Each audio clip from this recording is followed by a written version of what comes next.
सबसे पहले तो डबल इंजन की सरकार है, वो डबल इंजन नहीं होकर के ट्रबल इंजन हो गई है। ट्रबल इंजन, इनके दोनों इंजन है, वो जनता के लिए ट्रबल इंजन हो गए। ट्रबल में डाल दिया जनता को। राजस्थान के इतिहास में इतना नीरस बजट हमने कभी नहीं सुना। सत्ता पक्ष के लोग सो रहे थे और केवल एक ही चीज की होड़ लगी हुई थी कि उप मुख्यमंत्री जी, जो वित्त मंत्री भी है, बजट पढ़ रही हैं, उनको अगर 10 बार पानी का गिलास दिया तो मुख्यमंत्री को भी 10 बार दिया। ये एक समानता हमें देखने को मिली है। और जब आखिरी में हम लोग गए कि आज आप परिपाटी है, आप भी थोड़ा इधर चलो, धन्यवाद दे दो, ये दे दो, तो हमने देखा कि उप मुख्यमंत्री जी से ज्यादा मुख्यमंत्री जी की तरफ लोग जा रहे थे। वो धन्यवाद देते तो समझ में आती, लेकिन कह रहे थे साहब वो आपको दिया था पन्ना, मेरा तो नाम ही नहीं है, मेरा तो नाम ही नहीं है। तो बड़ी विचित्र स्थिति थी। आप देखिए 21,000 करोड़ रुपए की स्कूलों के भवन के लिए और मरम्मत के लिए आवश्यकता है। ये राजस्थान उच्च न्यायालय में हमारी सरकार का जवाब है, शिक्षा विभाग का, मेरा और आपका नहीं है। उनको दिए गए 550 करोड़। पिछली बार मिसिंग लिंक में सड़कों के अंदर 1200 करोड़ रुपए दिए गए थे। वो एक दिगर बात है कि अभी तक उसका काम पूरा नहीं हुआ। अब की बात दिए गए केवल 600 करोड़ रुपए। जो अतिवृष्टि के कारण से सरकारी भवन आदि का नुकसान हो गया, उसके लिए पिछली बार दिए गए थे 800 करोड़ रुपए। उसमें से 1 रुपया भी खर्च नहीं हुआ, अभी तक वो काम नहीं हुआ। अब की बार दिए गए 500 करोड़ रुपए। यानी अतिवृष्टि से नुकसान हुआ, पिछली बार से आधा बजट, पिछली बार का खर्च नहीं। स्कूलों के अंदर पिछली बार में मरम्मत में ज्यादा दिया और अब 21,000 करोड़ की आवश्यकता है तो उसको कम कर दिया। और जो 2 साल तक बड़ी बड़ी बातें करते रहे दो चीजों पे, पेपर लीक, रोजगार, नौकरी, पेपर लीक में एक शब्द में तीसरी गति, इनकी कमजोर पैरवी के कारण से बाबूलाल कटारा जैसा आदमी जिसने पेपर लीक किया और हमारी सरकार ने सलाखों में डाला, वो आज जमानत के ऊपर घर आ गया। नौकरी की बड़ी बड़ी बातें कर रहे थे। 3,000 संविदा कर्मी लगेंगे, 5,000 होमगार्ड वालों की बढ़ोतरी होगी। इसके अलावा एक व्यक्ति को नौकरी नहीं मिलेगी, सरकारी नौकरी नहीं मिलेगी। इससे बड़ी शर्मनाक स्थिति कोई हो नहीं सकती। 2 घंटे 56 मिनट तक पूरे प्रदेश को बोर किया गया और केवल जो अधिकतर घोषणाएं हैं वो बातें हैं इस बजट में वाचन की गई कि जो राज्यपाल के अभिभाषण का हिस्सा थी या गलती से राज्यपाल के अभिभाषण का हिस्सा होने से रह गई। यमुना जल की बड़ी बड़ी बात कर रहे थे और एक लाइन लिखी है 32,000 करोड़ की योजना। मैं पूछना चाहता हूं मुख्यमंत्री जी, केंद्र की सरकार ने और आपने राजस्थान के अंदर इस यमुना जल को लाने के लिए 1 रुपए का बजट भी आपने अगर एलोकेट किया हो तो वो बता दें आज की तारीख। 1 रुपए का बजट भी। और डीपीआर 24 फरवरी 2024 के अंदर यहां मुख्यमंत्री जी ने घोषणा की थी 4 महीने बनेगी। आज 2.25 साल से भी ज्यादा हो गई, डीपीआर भी नहीं बन पाई है। पैसे तो जब मिलेंगे ना, जब डीपीआर आएगी, तकमीना बनेगा, पता लगेगा कितना पैसा लगेगा, कहां कहां क्या क्या बनाना है। अभी तो हरियाणा 2400 क्यूसेक पानी के लिए अपने स्टोरेज का निर्माण करेगा, वो कितने सालों में पूरा होगा। उसके बाद में अगर 4 महीने के लिए और फ्लड से अगर कोई पानी आता है तो उसके लिए बात की जाएगी। आज की तारीख में 1 रुपया भी यमुना जल का नहीं। जल जीवन मिशन के खूब गीत गाए गए कि साहब कांग्रेस के समय तो भ्रष्टाचार हो गया, लेकिन अब हम ये कर देंगे। इनकी समयावधि पूरी हो गई, आज भी 1 रुपए की भी बात इन्होंने नहीं की है।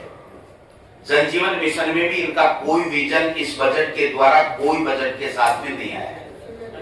ईआरसीपी के लिए बड़ी बड़ी बातें कर रहे थे, नाम चेंज किया, प्रधानमंत्री जी को बुलाया, कलशों में पानी का आदान प्रदान हुआ, राम जी के नाम से राम सेतु जल पता नहीं क्या क्या नाम रखा। 1 रुपए का यहाँ पर कोई वाचन किया, ईआरसीपी शब्द का नाम ही राम जल सेतु का नाम ही नहीं किया। शिक्षा के क्षेत्र में 1,55,000 पद रिक्त हैं, एक भर्ती की बात नहीं की।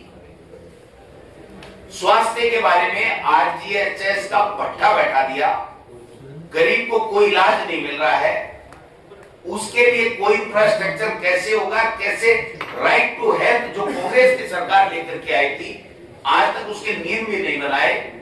उसके लिए क्या इनका रोड मैप है और क्या बजट का आवंटन ये कर रहे हैं, इस दिशा में भी एक शब्द भी इन्होंने नहीं बोला। कर्मचारी जो दुखी हैं उनको किस प्रकार से इस बजट के माध्यम से राहत दी जाएगी, कर्मचारी कल्याण का एक शब्द इसके अंदर नहीं। और इस सब को छोड़िए, जो पत्रकार 24 घंटे निगरानी करके सरकार के सामने जनता के मुद्दों को रखता है, उनका नाम तक नहीं लिया। देना तो बहुत दूर की बात है, कुछ दे तो सकते ही नहीं है, नाम तक नहीं लिया। केवल प्रशिक्षण करा देंगे, प्रशिक्षण करा देंगे, खुद को प्रशिक्षित हो जाओ भाई साहब, मिलके मंत्रिमंडल को प्रशिक्षित कर दो, दिलावर साहब का प्रशिक्षण कर दो। प्रेसिडेंट खीर सिंह जी ताड़ी ताड़ी बजा रहे थे, उनको पूछ लो ये जितना बजट है उसमें से 2 लाइन बता दे। मैं तो बिना देखे बोल रहा हूं, मैंने अच्छी तरह से सुना है। वो अलग बात है कि मैंने अपने आप को रोक के रखा, नींद नहीं लेनी है, नींद नहीं लेनी है। उनके कई लोग सो गए लेकिन मैं नींद नहीं ली, और नींद नहीं ली इसलिए मैं कह सकता हूं कि शिक्षा में कुछ नहीं, स्वास्थ्य के लिए कुछ नहीं, कृषि का 1 लाइन में नाम निपटा दिया। कृषि मंत्री जी के छापों से क्या लाभ हुआ वो तो वाचन कर देते। आगे का कोई रोड मैप वो तो बता दीजिए। किसान के कल्याण के लिए आपने क्या किया वो बता दीजिए। तो किसान गायब, नौजवान गायब, बेरोजगार गायब, मातृशक्ति का सशक्तिकरण गायब, मीडिया गायब, पेयजल में पीने का पानी कैसे मिलेगा वो चीज गायब, सड़कें गायब, इंफ्रास्ट्रक्चर गायब। 2 ही चीज दिख रही थी। एक तो मुख्यमंत्री जी भाषण देती हुई, एक मुख्यमंत्री जी के सामने पानी का गिलास रखा हुआ, उदास थे, बहुत उदास थे मुख्यमंत्री जी। मैंने तो उठ के खड़ा भी होकर के कहा भी था कि इन बजट बनाने वाले अधिकारियों का भी एक शब्द धन्यवाद का तो दे दो, क्योंकि हमारा 2028 का रास्ता इन्होंने आसान कर दिया। वो तो नहीं दे रहे थे, मैं देना चाहता हूं इन अधिकारियों को धन्यवाद, जिन्होंने इस तरीके का बजट बना के दिया कि न बनाने वाले के समझ में आया, न मेल थपथपाने के सत्ता पक्ष के समझ में आया, न उप मुख्यमंत्री जी के समझ में आया, न मुख्यमंत्री जी के समझ में आया, न जनता के समझ में आएगा। और मैं समझता हूं कि शायद, मुझे पूरा विश्वास है कि आपको भी समझ में नहीं आया होगा कि लिखें क्या, कल क्या न्यूज बनाए। आज ब्रेकिंग न्यूज यही पड़ेगी कि बजट बनाया मुख्यमंत्री जी ने, वाचन किया डिप्टी सीएम ने, प्रेस कॉन्फ्रेंस करेंगे सीएम, और इनके इस नाकामी का भुगतेगी राजस्थान की जनता। एक सेक्टर में भी अगर इन्होंने अपना कोई विजन, इस प्रदेश को 2047 की बात कर रहे हैं, मैं तो कहता हूं अगर इसमें यह भी लिख देते कि गलती से हमारे पास पैसा नहीं था, हमारे पास अनुभव की कमी थी, हम सीएमओ और सीएस के बीच में झगड़े के चक्कर में 2 साल काम नहीं कर पाए।